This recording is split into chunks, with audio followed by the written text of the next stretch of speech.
kasih Mas Yongki. Shalom Bapak Ibu semua yang dikasih Tuhan. Selamat malam di Amerika, selamat pagi di Indonesia. Kembali berjumpa dengan Anda semua. Saya lihat wajah-wajahnya penuh dengan sukacita, ya. Wajah Stephen tentunya, ya. Wajah sukacita. Wow, luar biasa. Oke. Hari ini, kesempatan kali ini, saya mau share sesuatu yang cukup menggugah saya beberapa waktu terakhir ya. Waktu saya di info bahwa malam hari ini, saya diminta untuk sharing di worship night-nya Bethany. Saya sempat bertanya-tanya gitu, sebenarnya esensi dari sebuah penyembahan itu apa sih gitu kan.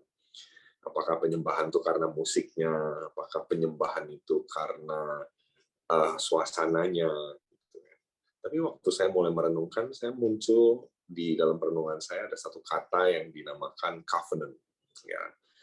Covenant ini seringkali kita dengar kalau istilahnya waktu kita ada di dalam pernikahan, gitu kan, waktu kita ada di dalam upacara pemberkatan pernikahan, ya, seperti itu. Tapi menarik sekali bahwa kita mengetahui setiap firman Tuhan itu selalu dimulai dengan kata perjanjian kan, ya, perjanjian lama, perjanjian baru. Gitu. Ada apa sih dengan istilah perjanjian? Apakah perjanjian sebuah penyembahan? Apakah perjanjian orang yang hidup di dalam perjanjian itu adalah penyembah-penyembah yang benar? Dan saya mulai cari tentang istilah covenant, dan ternyata covenant itu ditunjukkan ya sama Tuhan lewat kisahnya Tuhan bersama-sama dengan Musa. Nah, saya menemukan ada beberapa hal-hal penting gitu ya ketika orang mau membangun hidupnya di dalam perjanjian bersama-sama dengan Tuhan. Itu ada beberapa poin. Nah, hari ini saya mau sharing tentang itu. Ya, izinkan saya sharing tentang covenant. Ya, Bapak Ibu, kita lihat. Oke, di dalam Keluaran 3 ya, ayat yang kedua sampai kelima, mestinya sini Keluaran 3 ayat 1 sampai dengan 12 ya, saudara ya. Seperti itu. Ini kan percakapan Musa dengan Tuhan ya, ketika itu gitu ya. Nah, yang menarik buat saya itu ada di dalam New Living Translation ya, di dalam NLT Bible Notes ya, khususnya di ayat yang kelima. Waktu itu di ayat yang kelima dikatakan, janganlah datang dekat-dekat, tanggalkanlah kasutmu dari kakimu, sebab tempat di mana kau berdiri itu adalah tempat yang kudus.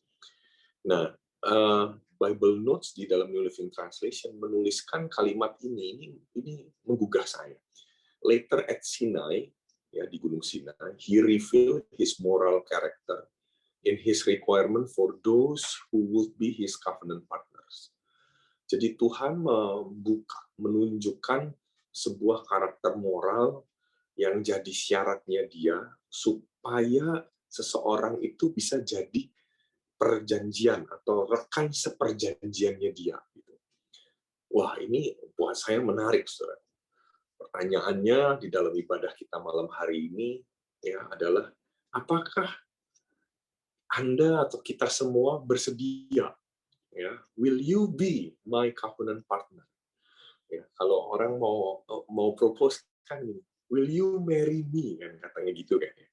Dan tapi buat Tuhan ya, bukan cuma sekedar kata marry yang digunakan, tapi will you be my covenant partner?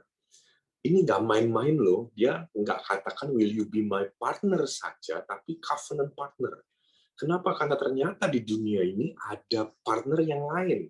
Ada contract partner, ada covenant partner. Nah, 2 bulan yang lalu, saya mengambil keputusan untuk melegalkan salah satu bisnis yang saya kerjakan di Indonesia, dan saya mulai berpartner. Nah, saya berpartner dengan seorang lawyer gitu ya, dengan seorang lawyer yang juga sahabat saya gitu. Tapi itu waktu saya mulai tanda tangan surat menyuratnya itu hanya sebatas kontrak. Karena di dalamnya ditulis, oke, dia bertanggung jawab untuk menyerahkan saham berapa, dan saya harus menyerahkan saham berapa. Nah, seperti itu. Itu cuma sekedar kontrak.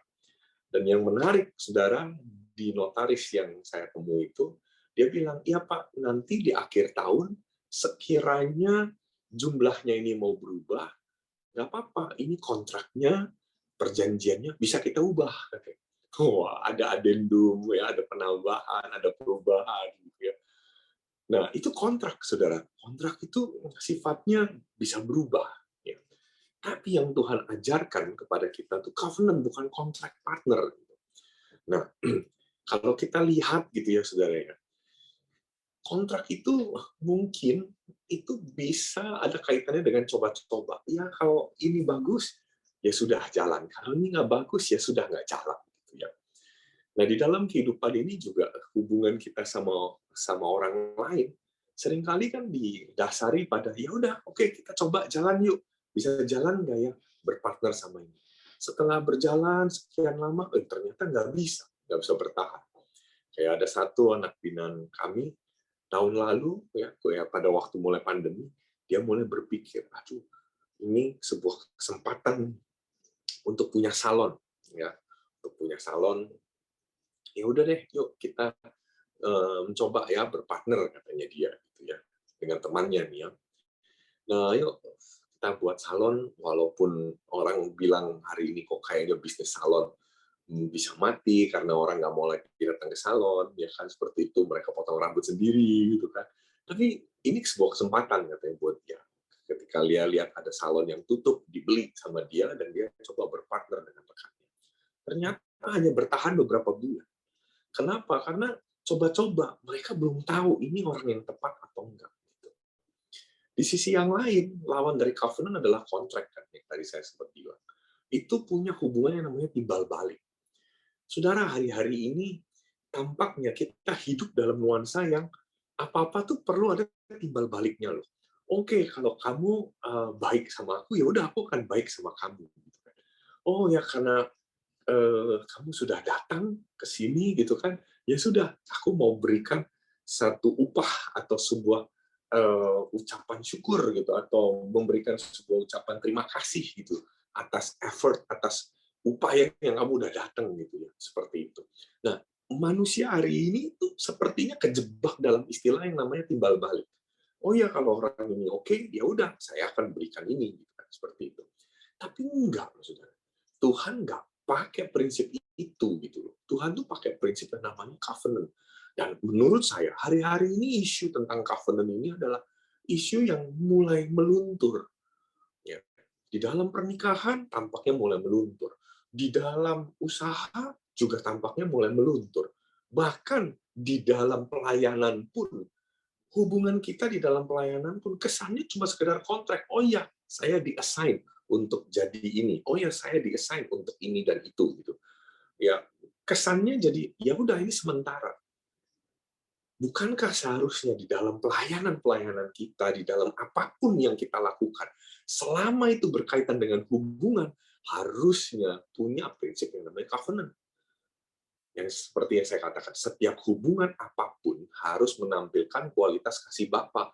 Kenapa? Karena di dalam covenant bukan timbal balik, tetapi di dalam covenant ini adalah sebuah perjanjian. Apa yang udah kita janjikan, kita berikan. Sekalipun lawannya atau orangnya di mana kita berjanji melanggar apa yang dia janjikan, janji yang kita pernah lakukan, tetap harus kita lakukan dong. Gitu.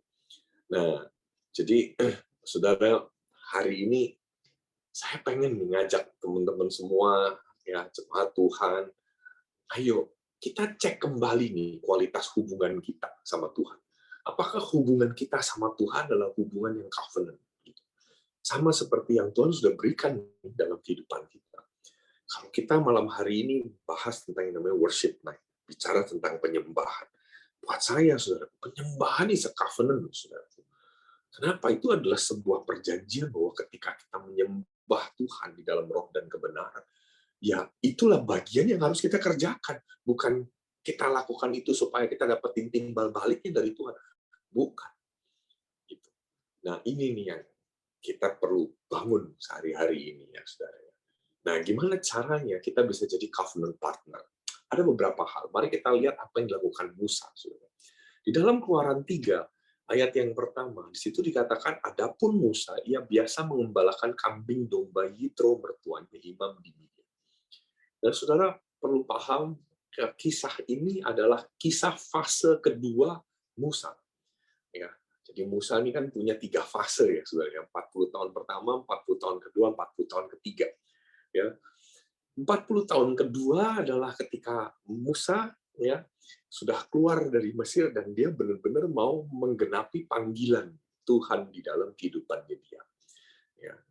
Nah, di fase yang kedua ini kita banyak hal yang kita bisa pelajari dari pribadi ini. Saudara. Di situ dikatakan ia biasa mengembalakan kambing domba. Saudara, banyak orang hari ini menghindari kata biasa. Ya biasanya. Kesannya kalau biasa itu ya udah netral gitu kan. Biasa itu adalah hal yang udah sering kali dilakukan dah, udah pokoknya kayak begitu. Mungkin ada kecenderungan kebosanan, mungkin nggak ada sesuatu yang spektakuler gitu ya di dalamnya gitu ya. Orang banyak menghindari kata ini, saudara.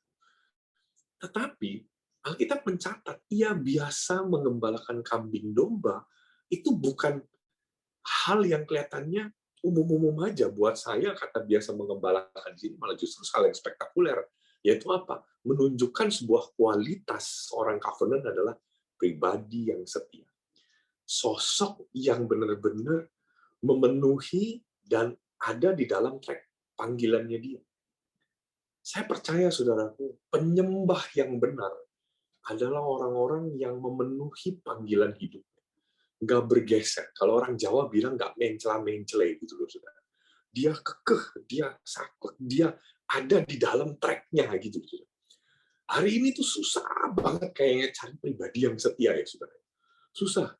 Mau benar-benar bertahan, kayaknya kok susah. Nah, apalagi, saudaraku, dalam 2 bulan terakhir ini, saya tuh terima satu klien saya, sebuah restoran ya, yang biasa menjual soto. Ya, menarik sekali, ini restoran ini fokusnya jualan soto. Semoga saudara yang di New York nggak lagi kangen masakan Indonesia ya, saudara ya. Atau tiap hari malah kangen deh masakan Indonesia ya. Oke. Nah, dia nih kerjanya jualan soto, saudara. Cukup menarik, saudaraku, di Indonesia dia punya 16 outlet, saudaraku ya.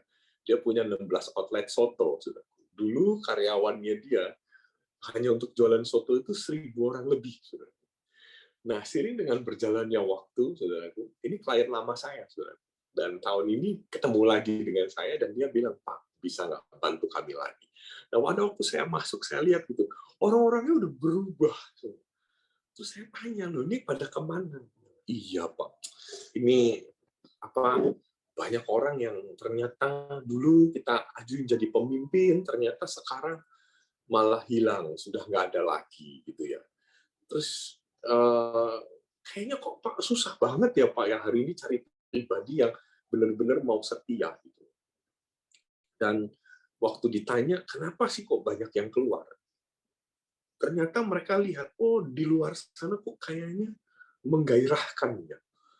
Dan kalau saudara tahu ya sekarang dengan model bisnis startup ya gitu ya, apa-apa serba cepat dan mereka kayaknya gampang banget. Oke, keluar dan masuk, keluar dan masuk. Ya kalau di dalam dunia HR ya, human resource itu dinamakan namanya kangguru karir, saudaraku. Ya, jadi karirnya lompat-lompat gitu, kemana aja gitu ya. Kesannya memang ada beberapa perusahaan bilang, itu kesannya bagus, lompat-lompat. Kenapa? Karena dia punya pengalaman yang banyak. Tapi ada hal yang seringkali dilupakan, yaitu apa? Kebanyakan perusahaan juga cari orang-orang yang bisa setia dong, yang bisa lama dong umurnya. Seperti itu. Lucunya lagi, saudaraku, saya juga baru tahu nih, saudara.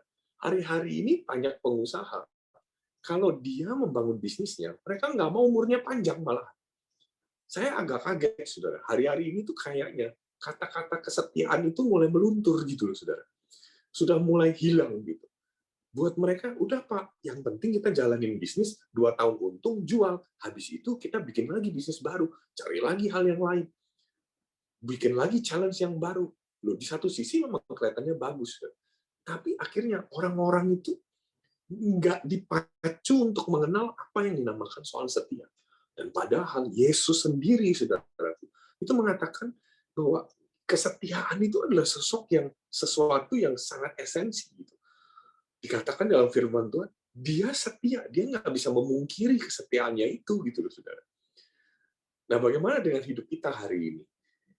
Apakah kita jadi benar-benar pribadi yang kuat nih di dalam prinsip covenant, yaitu pribadi yang setia. Setia, saya menerjemahkan orang yang setia adalah orang yang bisa menghargai apa yang ada di dalam dirinya dia. Ya, nggak mudah bersungut-sungut, dia belajar untuk bisa ngikutin pattern-nya Tuhan, tuntunannya Tuhan, dan dia tetap ada di dalam track dan panggilannya itu. Ini penting, saudara.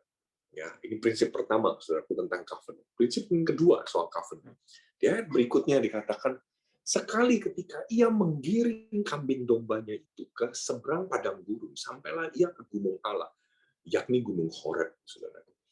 Nah, saudara, kata menggiring, saudaraku, kata kerja yang kedua, kalau tadi kata kerja yang pertama kan menggembalakan. Ini yang kata kerja yang kedua adalah menggiring kambing domba.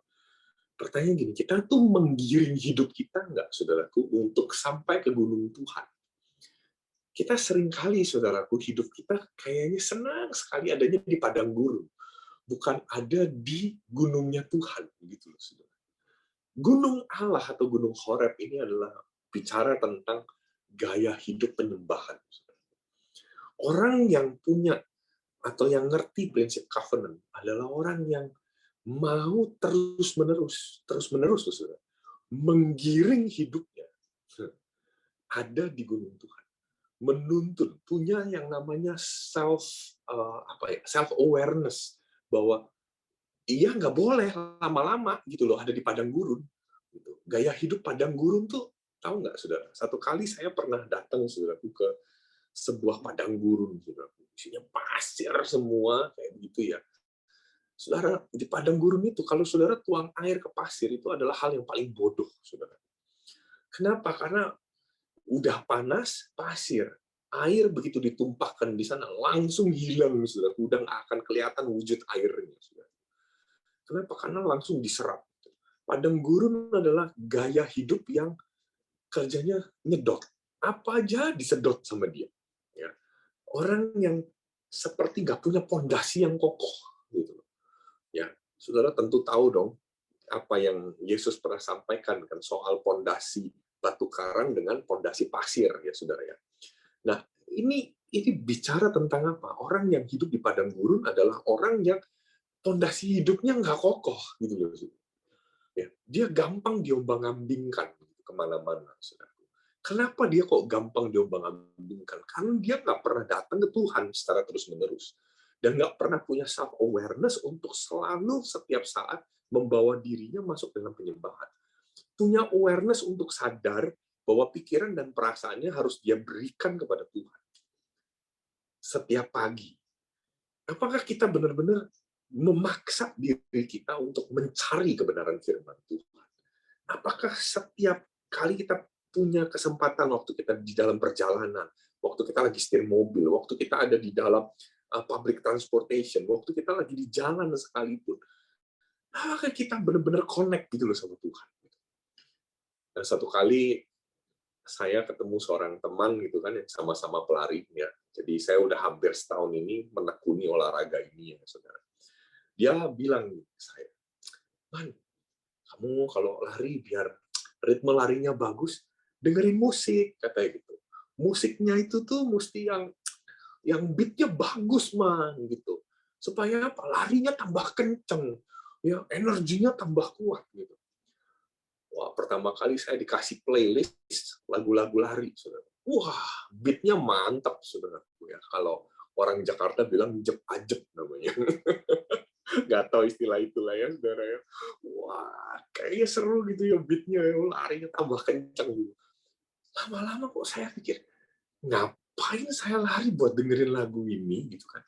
lebih baik pada waktu lari saya dengerin aja musik-musik yang benar-benar praise the God gitu kan, praise God, terus kemudian mungkin worship God gitu kan. Ya, waktu saya bisa lari santai, waktu saya lagi jogging santai, waktu saya lagi training yang tenang gitu ya pada waktu saya lagi lari. Akhirnya apa? Saya bikin playlist sendiri. Gitu.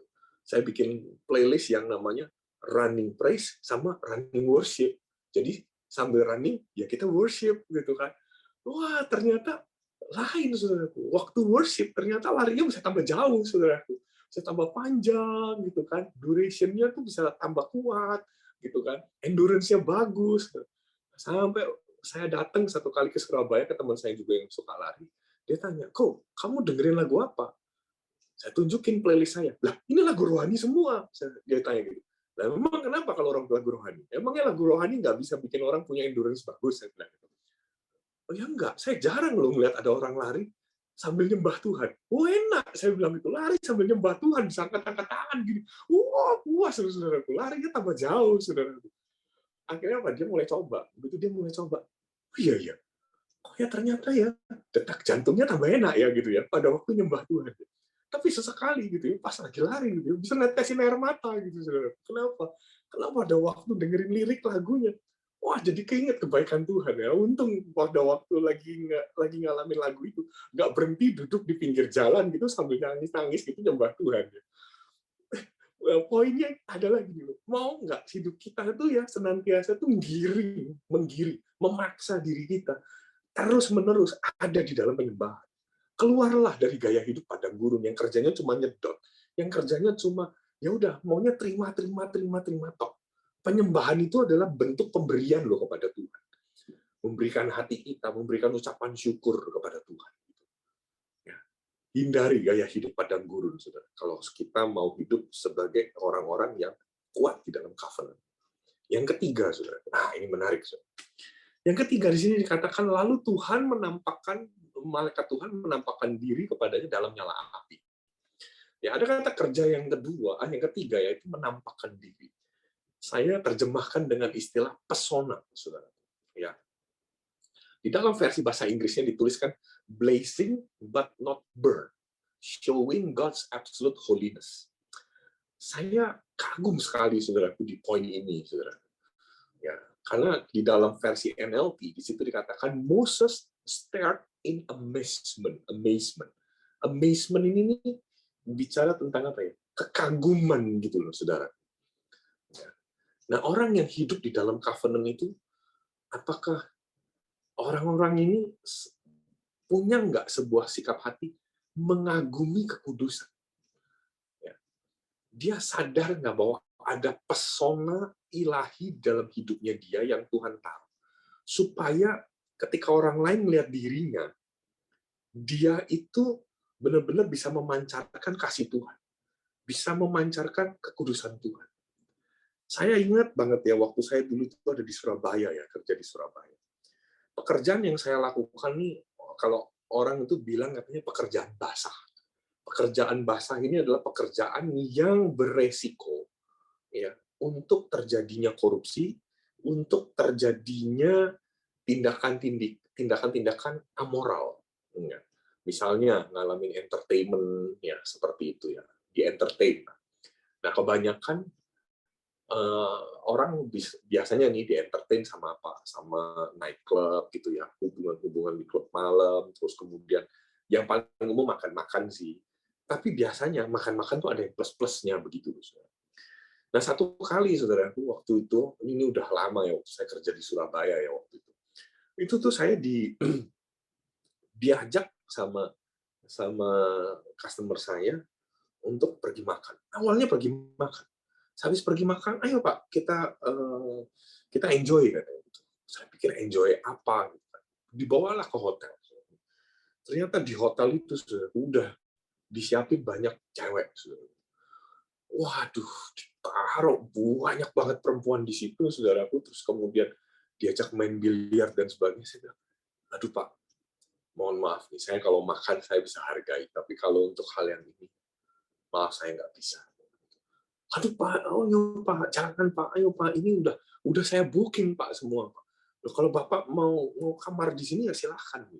Wah, itu benar-benar mengerikan. Tapi sehari itu saya langsung bilang, "Enggak, thank you, saya pulang." Besoknya saya dimarahin, Saudara. Saya dimarahin sama bos saya, Saudara, itu dianggap apa? Nggak menghargai customer. Dan akhirnya itu berita itu akhirnya sampailah ke direktur gitu ya. Nah, akhirnya direktur saya panggil saya. Waktu dia panggil saya, dia tanya, "Kenapa? Kok kamu lakuin itu?" Saya cerita, "Bu, kondisinya tuh begini, begini, begini. Saya tuh punya prinsip, Bu, begini, begini, begini, begini." Saya cerita, "Saya nih Nasrani, saya tahu batas-batas, Bu. Saya menghargai kalau misalnya di-entertain untuk makan, di-entertain olahraga, karena itu ada hubungannya dengan kesehatan. Tapi kalau entertain-nya bentuknya kayak begitu, menurut saya, itu adalah tindakan yang nggak bermoral sih. Bukan hanya kepada saya, tapi buat orang perempuan tersebut kan juga kasihan." Wah, akhirnya direktur ini kasih note sudah ke manajer saya. Dibilang begini, "Besok-besok kalau ada yang hal-hal yang seperti ini, jangan ajak Arman ya." Dan akhirnya kesebarlah di satu kantor itu. Udah pokoknya kalau ada hal-hal yang kaitannya sama yang nggak bener gini, udah pokoknya jangan Arman jangan diajak ya. Ya puji Tuhan. Ya. Nah, saudara, orang yang hidup di dalam covenant itu benar-benar menghargai kekudusan. Nah, bagaimana dengan kita hari ini? Hidup kita ini ya, kalau mau benar-benar punya kekuatan, punya menghargai yang namanya covenant, tentu ya kita harus belajar yang namanya mengagumi dan menghargai kekudusan. Lewat apa? Ya lewat tindakan kita, lewat perkataan kita, ya seperti itu. Kita harus benar-benar bisa mengagumi yang namanya kekudusan. Saya yakin Musa ketika itu dikatakan state in amazement. Kekagumannya dia itu karena ada sebuah daya tarik dari kekudusan. Ada holiness gitu loh yang bikin orang tuh jadi amazed gitu loh, seperti itu. Saudara, hal yang sama nih. Kekudusan kayaknya hari-hari ini udah nggak lagi jadi sesuatu yang gimana gitu ya. Udah mulai sirna gitu ketika orang berbicara soal kekudusan. Dan saya sangat terberkati ya sama Pastor Yongki ya ketika beliau cerita bagaimana beliau punya prinsip ketika ada ada jemaat baru datang terus kemudian mau cari tempat gitu ya di New York ya walaupun jemaat itu ya ketika itu misalnya jemaat itu adalah lawan jenis, Pastor Yongki katakan enggak, saya nggak akan temani jemaat yang lawan jenis untuk cari flat, untuk cari apartemen, untuk cari kerjaan, untuk apa enggak. Saya akan bersama-sama dengan istri, bersama-sama dengan tim, gitu. Untuk apa? Benar-benar menjaga, menghargai, gitu ya, yang namanya kekudusan. Saya sangat belajar ya, dari beliau. Gitu ya. Ini penting sekali, loh, saudara. Ini yang namanya pesona ilahi, saudara. Covenant keeper, saudara, di sini. Yang berikutnya, saudara. Saudara masih kuat ya, saudara ya. Wah, ini pengajaran ini dalam ya, kayaknya ya, buat saudara ya. Tapi ini powerful loh, saudara. Beneran. Saudara, kita perlu bangun yang namanya covenant spirit ini ya di dalam kehidupan sehari-hari kita loh, saudara. Ya. Nah, hal yang berikutnya, saudara, saya kasih istilah namanya penasaran, saudara. Ya. Tadi kan P yang pertama apa, saudara? Ya, lah kok saya lupa malahan. Ya, P yang pertama pribadi yang setia. P yang kedua penyembah Allah. P yang ketiga pesona ilahi. P yang keempat penasaran, Saudara. Ya. Nah, P yang keempat ini, saudaraku ya, firman Tuhan katakan gini, saudara. Musa berkata, baiklah aku menyimpang ke sana untuk memeriksa. Kata kerja yang berikutnya, saudaraku, adalah menyimpang dan memeriksa. Nah, banyak orang, saudaraku, hari ini ketika dia di dalam hubungannya, dia nggak mau benar-benar berinisiatif. Ya udah, dia main terima begitu aja. Main percaya begitu aja, saudara. Nggak ada sebuah inisiatif untuk ngecek, saudaraku. Ini benar nggak ya ada di dalam track-nya Tuhan? Nah, kita harus punya loh, saudaraku, jiwa penasaran, saudaraku. Ya. Artinya apa? Punya inisiatif, tapi di dalam batasan kebenaran, saudara. Saya suka dengan istilahnya New Living Translation ya waktu menceritakan tentang ayat ini adalah Musa itu punya karakter yang namanya knowing deeply in boundaries. Dia pengen kenal lebih jauh, tapi dia menghargai batas-batas. Wah, ini keren sekali. Nah, aplikasinya dalam kehidupan kita gimana? Apakah kita masih terus membangun rasa penasaran di dalam hidup kita, saudaraku? Ketika apa? Ketika kita eh, berinteraksi sama orang lain, ketika kita membaca firman, masih ada nggak gitu nuansa penasaran? Kepengen tahu lebih jauh, Tuhan, ini maksudnya apa tuh Tuhan? Tuhan, ini kenapa tuh Tuhan begini? Pada waktu kita lagi ngalamin sesuatu gitu, kita mulai nggak nanya sama Tuhan, Tuhan, ya, Tuhan lagi mau tuntun saya ngalamin apa Tuhan? Ya. Nah ini ada yang namanya apa ya? Satu sikap benar-benar bukan mempertanyakan secara kritis terus kemudian kita mengabaikan, enggak. Tapi ada satu sikap untuk saya pengen kenal lebih dalam gitu loh. Saya kepengen punya hubungan yang deeper gitu loh sama Tuhan. Nah, ini yang namanya rasa penasaran. Ini yang dimiliki Musa. Dahsyat banget tuh, Saudara. Saudara punya nggak kualitas ini, Saudara? Kita memeriksa. Di sini saya juga suka kata menyimpang. Menyimpang itu artinya gini. Dia kan tadinya kan mengembalakan kambing domba dan pada waktu itu dia menyimpang. Artinya apa? Dia punya kerelaan untuk gini, diintervensi sama Tuhan. Nah kadang-kadang kita nih nggak suka hidup kita tuh diintervensi sama Tuhan. Kita anggap apa? Aduh, apa yang Tuhan lakukan bikin aku tambah capek nih. Aduh, bikin aku tambah sibuk nih. Aduh, bikin aku tambah bingung nih. Gitu kan. Nah, akhirnya apa yang keluar bersungut-sungut. Mari saudaraku punyalah rasa penasaran untuk mengetahui Tuhan mau ajar apa ya dari kejadian ini. Oh Tuhan lagi mau latih saya apa ya di poin ini ya. Gitu ya. Terus saudaraku mencari itu saudara. Ya, Alkitab kan berkata kalau engkau mencarinya seperti harta terpendam. Wah, mau nggak saudaraku kita masih punya gitu loh rasa penasaran. Ya. Makanya hidupnya tuh jangan biasa-biasa aja. Ayo, cari terus gitu. Cari terus. Cari terus. Wah, itu excited, saudara. Sungguhan, saudara, aku excited. Hari-hari ini ketika Tuhan mulai bukakan sesuatu dalam kehidupan saya mulai tanya, Tuhan, Tuhan ajar saya hari ini belajar tentang ini, tujuannya apa ya Tuhan? Tuhan lagi mau bawa kemana ya? Kok saya bisa ketemu dengan orang yang kayak gini?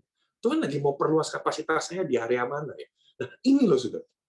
Yang kadang-kadang mungkin tampaknya nggak kita banget ya, kalau orang Indonesia bilangnya, nggak gua banget gitu.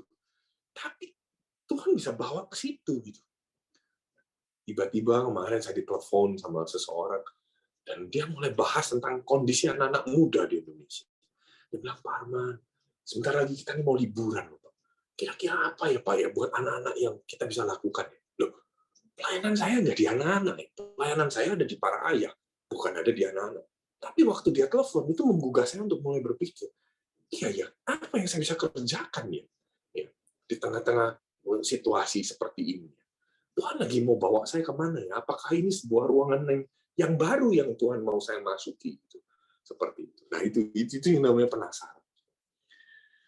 Nah yang berikutnya, saudaraku, firman Tuhan katakan, ya berfirman akulah Allah ayah, Allah Abraham, Allah Ishak, Allah Yakub. Lalu Musa menutupi mukanya sebab dia takut memandang. Saudara, hal yang berikutnya, saudara nggak pernah boleh lupa bahwa kita harus terus-menerus menerima pernyataan firman. Jadi firman nggak akan pernah boleh hilang. Orang yang hidupnya di dalam covenant mencintai firman-Nya, mengenali firman-Nya, dan yang paling penting, mentaati firman-Nya. Mencintai, mengenali, mentaati firman-Nya, saudara. Saudara, apa yang dilakukan Musa? Musa syok pada waktu dikatakan, akulah Allah ayahmu. Dia nggak ngelongok gitu loh, saudaraku. Dia nggak syok, kaget, enggak gitu. Tapi dia itu ngerti, oh ini adalah pribadi yang esensi dalam kehidupan saya, kata Musa. Dia mengenali bahwa itu suara Bapa, suara Tuhan, seperti itu. Nah kita tuh seringkali ya nggak peka gitu loh. Ya, mungkin ini lebih cenderung di poin ini yang bicara soal kepekaan kita. Mau nggak sih kita tuh peka sama firman? Orang yang hidupnya di dalam covenant, waduh, sama firman tuh peka banget ya. Waktu denger firman, itu dia langsung ngerti, oh area ini nih, Tuhan lagi mau sentuh area ini dalam kehidupan saya. Oh Tuhan lagi mau latih saya di area ini. Oh, di bagian ini nih ketaatan yang Tuhan rindukan dalam diri saya. Nah, banyak orang nggak mau mengenali firman-Nya. Kenapa? Nggak mau baca aja males kok. Orang yang hidupnya kuat di dalam covenant, itu baca firman Tuhan. Ayo, saudara, di dalam forum ini, saudara, di dalam ibadah kita pada malam hari, masih adakah di antara kita yang baca firman ini masih males-malesan? Ada orang Jawa ki ngomongin keset gitu loh, saudara. Ya, males gitu, saudara. Nah, nggak tergugah gitu loh untuk menerima firman. Ayo, saudara, belajar kenali firman. Waktu kita mulai ngelihat situasi, kita mulai sadar bahwa, oh ya, ada firman ini keluar di dalam pikiran kita. Nah, kalau kita nggak pernah baca, gimana kita mau mengenali kalau itu firman Tuhan? Jadi, ayo, saudara, belajar untuk membuka diri kita seluas-luasnya menerima pernyataan Tuhan lewat firman. Oke? Dan yang terakhir, dalam ayat yang ke-10. Jadi sekarang pergilah, aku mengutus engkau kepada Firaun untuk membawa umatku, orang Israel, keluar dari Mesir. Saya percaya, saudaraku, covenant adalah sebuah misi. Jadi, saya mau ingetin kembali. Mungkin hari-hari ini, ibadah-ibadah kita udah nggak lagi mengajak kita untuk melakukan amanat agung. Saudara, melakukan amanat agung hari ini sebenarnya bukanlah hal yang sulit. Kenapa? Hiduplah di dalam kesetiaan, hiduplah di dalam prinsip covenant. Anda sebenarnya sedang melakukan misi amanat agung itu. Saya percaya covenant adalah sebuah pengutusan. Apa yang Musa terima, apa yang Tuhan lakukan kepada Musa, ini bicara soal pengutusan. Saudara sadar nggak? Ketika saudara ada di Amerika ini adalah ladang misi buat saudara. Saya pernah satu kali ngobrol sama Pastor Yongki bilang, ayo Pak Arman, tinggal lo di Amerika, tinggal lo di New York, katanya gitu kan. Amerika ini ladang misi lo Pak. Di Indonesia udah banyak gereja, ya. Tapi saya bilang di Amerika juga banyak Pak gereja, ya. Beliau bilang, ayo di New York ini masih banyak loh Pak yang perlu dimenangkan, ya kan. Ya, ini ladang misi Pak, banyak ini. Saya masih terus berdoa ya Pak Yongki ya untuk ladang misi di Amerika ya. Nah, saya percaya, betulan saya sungguh percaya, saudara. Waktu saya temuin ini, saya renungin ini, saya bergetar loh hati saya betul. Orang yang hidupnya dalam covenant itu ngerti bahwa dirinya adalah misionaris. Setiap hidup kita adalah misionaris. Kita mesti sadar itu. Di kantor, di keluarga besar kita, dimanapun Tuhan tempatkan, kita ini misionaris. Sama, tiap kali kalau saya berdoa buat Arsia berangkat ke sekolah, saya selalu ingetin sama dia gini, nah, di sekolahmu itu ladang misi. Jadi setiap kali kamu berangkat ke sekolah, kamu sebenarnya sedang berangkat mission trip. That's covenant.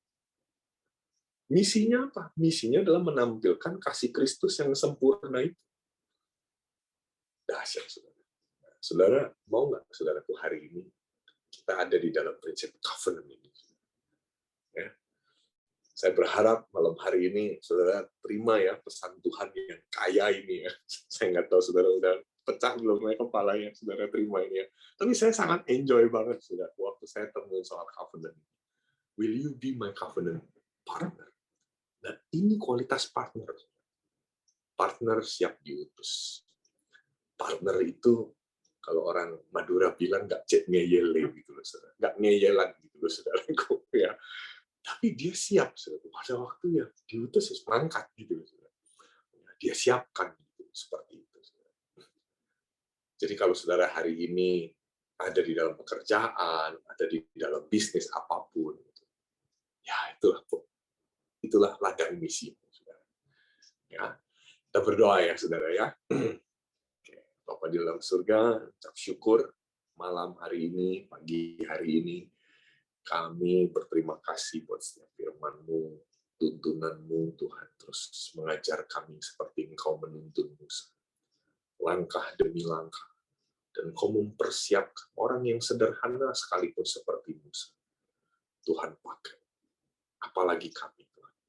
Tuhan pasti bisa pakai kami, dan Engkau tetap menanyakan, mempertanyakan hal yang sama seperti yang Kau lakukan kepada Musa. Will you be my covenant partner? Dan hari ini biarkan pertanyaan itu boleh kami jawab, Tuhan. Apakah kami bersedia jadi partner perjanjian di dalam kehidupan? Kami tahu, Tuhan, hidup kami adalah hidup yang terus memancarkan kasih Tuhan. Kemanapun Tuhan utus kami, kemanapun Tuhan bawa kami siap, Tuhan. Kami mau melihat bahwa Engkau bekerja dengan luar biasa dalam kehidupan. Diberkatilah setiap rekan-rekan, teman-teman, sahabat, semua di dalam forum ini. Biarkan firman ini boleh jadi rema, boleh jadi kekuatan yang baru dalam kehidupan kita semua. Sepanjang 1 minggu ke depan, Tuhan. Terus ingatkan kami tentang prinsip penyembahan.